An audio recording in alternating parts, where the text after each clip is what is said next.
नमस्कार। अनिल मसीह याद है आपको? अनिल मसीह अभी कुछ दिन पहले तमाम टीवी चैनलों, यूट्यूब, अखबारों में सब में उनकी तस्वीर थी।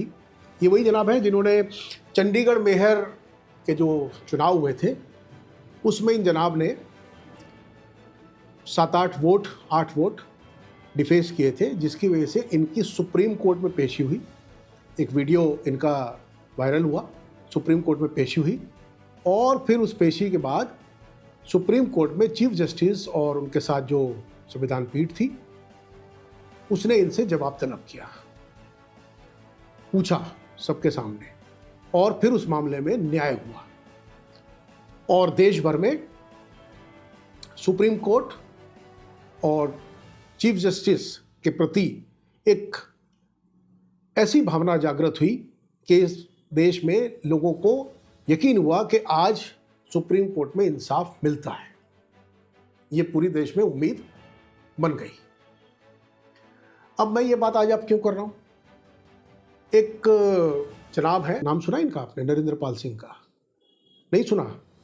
मैं बताता हूं कौन है ये। स्टेट बैंक ऑफ इंडिया के एजीएम है, assistant general manager, Mumbai branch में। इन्होंने सुप्रीम कोर्ट में जो याचिका दाखिल हुई है एसबीआई की तरफ से इलेक्टोरल बॉन्ड के मामले में, उस पर दस्तखत इनके हैं। इन्होंने याचिका में सुप्रीम कोर्ट में जो दाखिल की है उसमें एसबीआई को रिप्रेजेंट करते समय इन्होंने कहा है कि एसबीआई देश का जो स्टेट बैंक ऑफ इंडिया सबसे बड़ा बैंक है देश का, वो चुनाव बॉन्ड की जो जानकारी सुप्रीम कोर्ट चाहता है, जिसे उसे 6 मार्च तक देना था, वो अभी नहीं दे पाएंगे। क्यों? इतना सारा डाटा है साहब, कैसे देंगे? एसबीआई के पास स्टाफ कहाँ है? एसबीआई के पास कहाँ कंप्यूटर है? कैसे गिनती करेंगे भाई? बहुत मुश्किल काम है। नहीं, कौन सा एसबीआई? जिस एसबीआई के पास 48 करोड़ से ज़्यादा जिसके पास अकाउंट होल्डर है, 22,000 से ज़्यादा ब्रांचेस हैं, 64,000 से ज़्यादा एटीएम हैं, लाखों करोड़ों रुपए आरटीआई के हवाले से, मैं अभी आपको आंकड़े बताऊंगा आगे। ये जो चुनावी बॉन्ड जारी हुए थे उनके पूरे मैनेजमेंट के लिए, उनके जारी करने के लिए जो पैसे खर्च हुए उसमें एक आरटीआई लगी, जिस आरटीआई के जरिए एसबीआई ने, स्टेट बैंक ऑफ इंडिया ने खुद बताया कि कितने पैसे, कितने रुपए पब्लिक मनी इस पर खर्च हुए। और अब एसबीआई क्या कह रहा है कि नहीं साहब, वो तो बड़ा मुश्किल है काउंट करना इतने कम समय में, तो हमें 5 महीने चाहिए, 5 महीने। तब जाके 5 महीने कब? 30 जून तक दे देंगे साहब। 30 जून यानी इलेक्शन खत्म हो जाएंगे। तो लोगों को जो जानकारी चाहिए, सुप्रीम कोर्ट ने अपने जजमेंट में, जो 15 फरवरी को सुप्रीम कोर्ट की संविधान पीठ ने जजमेंट दिया था, जिसमें उन्होंने इलेक्टोरल बॉन्ड को, चुनावी बॉन्ड को असंवैधानिक, अवैध, इलीगल डिक्लेयर करके कहा कि इस स्कीम को तत्काल बंद कीजिए, कोई नया बॉन्ड जारी ना किया जाए। और अब तक जो बॉन्ड जारी किए गए हैं उन बॉन्ड की पूरी जानकारी, किस डोनर ने, किस पॉलिटिकल पार्टी को कितना चंदा दिया बॉन्ड के जरिए, वो आप सारी जानकारी 6 मार्च तक चुनाव आयोग को दे दीजिए, भारत के चुनाव आयोग को। और उनको हुक्म दिया, उनको आदेश दिया कि वो 13 अप्रैल तक ये जानकारी अपने पोर्टल पे इसको उनको चिपकाना होगा, इसको उनको रिलीज करना होगा, ताकि कोई भी वोटर, ये जो चुनाव अभी आ रहे हैं 2024 के महत्वपूर्ण चुनाव, इन चुनावों में वोटर अपने अधिकार का इस्तेमाल सोच समझ के कर सके, उसे इस बात की जानकारी हो कि वो जिस राजनीतिक पार्टी को वोट दे रहा है, क्या वो उसे वोट देना चाहता है, वो अपने मताधिकार का प्रयोग पारदर्शिता के साथ, जिम्मेदारी के साथ कर सके। ये सुप्रीम कोर्ट के ऑर्डर में सीजेआई के लिखा हुआ है। ये लाइन उन्होंने अपने जजमेंट में बोली, कही, लिखी हुई। लेकिन जैसा कि उम्मीद थी, जैसी कि आशंका थी, बहुत सारे लोग इस आशंका को जता रहे थे कि ऐसा होगा नहीं, और वही हुआ। तो एक आम नागरिक की तरह मेरी भी इच्छा है, मैं भी सुप्रीम कोर्ट में ये दृश्य देखना चाहता हूँ कि सुप्रीम कोर्ट की संविधान पीठ जस्टिस डीवाई चंद्रचूड़ साहब स्टेट बैंक ऑफ इंडिया के जिम्मेदार अफसर को, अब ये जिम्मेदार अफसर नरेंद्र प्रताप सिंह होंगे, पाल सिंह या प्रताप सिंह, या चेयरमैन ऑफ द एसबीआई होगा या managing director of the SBI होगा, उसे बुलाया जाए और वहां उससे पूछा जाए, उससे उसी तरह से पूछा जाए जैसे अनिल मसीह से पूछा गया था कि भैया बताओ, जो तुमने अपने हलफनामे में कहा है, जो तुमने अपनी याचिका में कहा है, जिस पर कोई मैनेजिंग डायरेक्टर या एसबीआई के चेयरमैन के साइन नहीं है, इन जनाब के साइन है, जो ये कह रहे हैं कि साहब इसलिए नहीं की जा सकती कि भाई साहब 22,717 चुनावी बॉन्ड जारी हुए हैं, अब वो 2 अलग अलग जगह पर रखे गए हैं, कुल 29 एसबीआई की शाखाओं को अधिकृत किया गया था, जिसमें से 19 ब्रांचेस से हुए, करीब 25 पॉलिटिकल पार्टी हैं जिन्होंने ये बॉन्ड लिए। सुप्रीम कोर्ट ने कहा कि भाई इसकी जानकारी होनी चाहिए। अभी कह रहे था बहुत मुश्किल काम है, कैसे करें साहब इतने कम समय में, अलग अलग जगह रखे हुए हैं, जारी किसको हुए, फिर वो रिडीम किसने किए, फिर वो अलग अलग सील्ड एनवलप में है, कुछ फिजिकल फॉर्म में है, फिजिकल फॉर्म में है, डिजिटल नहीं है, समझे, डिजिटल नहीं है, फिजिकल फॉर्म में है। क्यों? इसका तो जवाब नहीं है अभी। तो ये बातें हम जानना चाहेंगे एक नागरिक के तौर पे। तो एक नागरिक के तौर पे मैं भी इंतजार कर रहा हूं उस दृश्य का, उस मौके का, कि जब सुप्रीम कोर्ट बुलाए एसबीआई के जिम्मेदार अधिकारियों को, अदालत में तलब किया जाए, पूछा जाए उनसे सामने आमने कि भैया बताओ, और फिर दूध का दूध और पानी का पानी हो, बिल्कुल उसी तरीके से जैसे अनिल मसीह के मामले में हुआ, ताकि देश में एक मैसेज जाए कि आप देश के सुप्रीम कोर्ट के आदेश को इतने हल्के में ले सकते हैं। अरे क्या बुड़बक समझे हो क्या पूरे देश को? किसी को समझ नहीं आ रहा है हो क्या रहा है देश में, क्या चल रहा है भाई ये? अरे भाई सबको, हर राजनीतिक दल को अधिकार है कि वो अपने तरीके से अपने मतदाता को अपने बारे में बताए, उसको रिझाए, उसको कन्विंस करे, करिए, किसको एतराज है। लेकिन जो देश का कानून है, जो देश का संविधान है, उसकी तो रिस्पेक्ट करोगे ना भैया। जब सुप्रीम कोर्ट, उससे तो बड़ी कोई हस्ती नहीं है, सुप्रीम कोर्ट ने बोल दिया, पूरे देश के सामने बता दिया, एक आदेश पारित कर दिया कि 6 मार्च तक देना है। 15 फरवरी को आदेश पारित हुआ, 3 हफ्ते तुम बैठे रहे, 16 को नहीं बोले, 17 को नहीं बोले, 20 को नहीं बोले, सीधे 4 मार्च को आपकी याचिका आई कि साहब हमको 30 जून तक का टाइम दिया जाए। क्यों? किसने किया ये? कौन करवा रहा है सुप्रीम कोर्ट ये एसबीआई से? ये तो देश को जानने का हक है ना कि ये एसबीआई से करवा कौन रहा है। तो ये बात सामने आनी चाहिए। उल्टा हमारी फाइनेंस मिनिस्ट्री को, हमारे सिस्टम को, हमारी सरकार को बोलना चाहिए एसबीआई से कि भाई जाओ, दो जो जानकारी, इसमें क्या अब कैसे छुपाओगे आप? इतनी बड़ी पारदर्शिता की जब हम बात करते हैं, ट्रांसपेरेंसी की बात करते हैं, देश के कानून की बात करते हैं, आम आदमी से तो आप उम्मीद करो कि वो अपना जीएसटी टाइम पे भर दे, अपना टैक्स टाइम पे भर दे,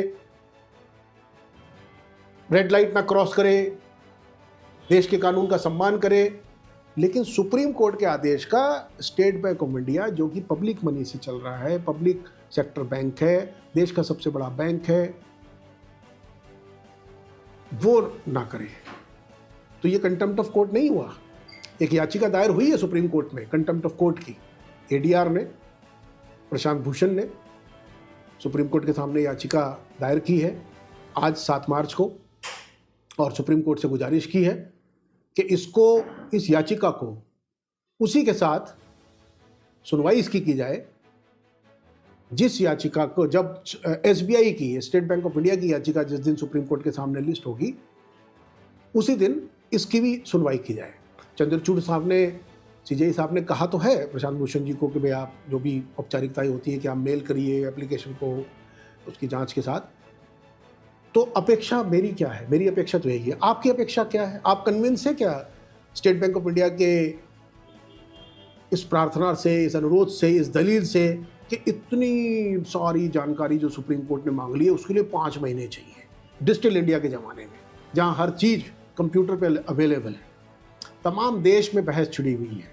सारे former bank official, bank employ association के लोग, फॉर्मर जस्टिस, बुद्धिजीवी, कॉमर्स फाइनेंस समझने वाले, बैंकिंग सिस्टम को समझने वाले सब कह रहे हैं कि ये मतलब इससे बड़ा मजाक हो सकता है क्या देश में? As a voter, as a citizen, आपकी भी जिम्मेदारी है कि आप अपने कमेंट से अपनी राय सामने रखिए, वरना ये मजाक चलता रहेगा देश में। हम लीगल ऑब्जर्वर में हमारी कोशिश है लोगों को बताने की कि देश के कानून क्या है, क्योंकि देश के लोग, देश के नागरिक जब कानून जानेंगे तभी कानून मानेंगे और तभी हम एक लॉ अबाइडिंग सोसाइटी बन सकते हैं।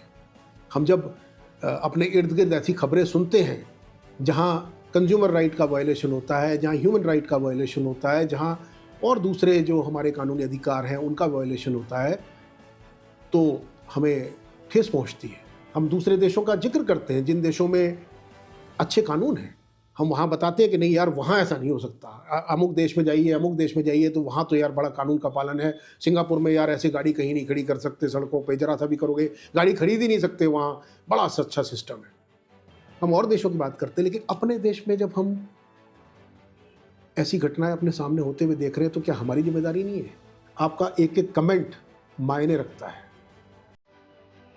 आना पड़ेगा सामने, आप बताना पड़ेगा, आपको अपनी राय जतानी पड़ेगी। और ये इम्तहान है चीफ जस्टिस साहब का, चंद्रचूड़ साहब का, संविधान पीठ का, सुप्रीम कोर्ट का, ये इम्तहान है। देश निगाहें लगाकर देख रहा है उनकी तरफ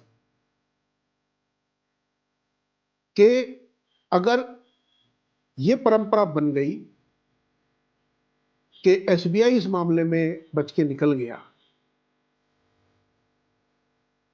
चुनाव आयोग ने उनके आदेश का पालन नहीं किया, तो फिर ये तो हाथी के दांत खाने के और दिखाने के और। फिर तो हर आदमी, हर नागरिक की ये होगी कि भाई कुछ हैसियत बना लो, कुछ लेवल पे पहुंच जाओ, तो तुम भी कानून से यार खिलवाड़ कर सकते हो, तुम भी कानून की अवहेलना कर सकते हो, कंटम वंटम तो हो ही जाएगा। अब कुछ लोग हो सकता है आप में से जिन्हें मेरी बातें लग रही होंगी कि ये तो अरे ये तो विपक्ष की बात बोल रहे हैं, ये तो सब विपक्ष की स्क्रिप्ट है। तो भैया अगर सच बोलना अपोजिशन है तो मान लीजिए मैं विपक्ष का आदमी हूं, मुझे दिक्कत नहीं। मेरा कहना तो मात्र इतना है कि जो बात देश की सर्वोच्च अदालत ने कह दी, जो आदेश देश के सर्वोच्च अदालत ने पारित कर दिया, 3 हफ्ते पर्याप्त नहीं थे। लेकिन एसबीआई, देश का इतना बड़ा बैंक, सारे आंकड़े मौजूद हैं, उसके बाद वो ये कह रहा है कि नहीं साहब हम तो ये दे नहीं पाएंगे, तो ये तो मजाक ही है ना। लेकिन महत्वपूर्ण बात यह कि इसके पीछे कौन है, कौन करवा रहा है ये, किसको डर है? अब जाहिर है कि कोई अपोजिशन में बैठी हुई लालू यादव की पार्टी, कोई बीजू जनता दल, कोई अखिलेश यादव की पार्टी, कोई मायावती की पार्टी, कांग्रेस या आप, उनकी तो हैसियत नहीं है कि एसबीआई को ये कहे। और एसबीआई के चेयरमैन शायद चुनाव लड़ने नहीं जा रहे होंगे, उन्होंने तो ले नहीं रखे होंगे चुनाव बॉन्ड, है ना। तो फिर कौन करवा रहा है और क्यों हो रहा है? क्या डर है? किसको डर है? क्यों? तो इस समय असल में इम्तहान है सुप्रीम कोर्ट का कि लोगों की जो आस्था सुप्रीम कोर्ट में बनी है वो बनी रहे, लोगों का जो यकीन सुप्रीम कोर्ट में है कायम है। हालांकि इस देश के आम आदमी की तो इतनी हैसियत नहीं है कि सुप्रीम कोर्ट छोड़िए, वो तो हाई कोर्ट नहीं जा पाता। हाई कोर्ट में जाना इस देश के आम आदमी के लिए संभव नहीं है। जो कॉस्ट है लिटिगेशन की, जिनका साबका पड़ा होगा कोर्ट से वो जानते होंगे, नहीं पड़ा तो आप बहुत भाग्यशाली हैं। सुप्रीम कोर्ट तो भूल ही जाइए। तो इसलिए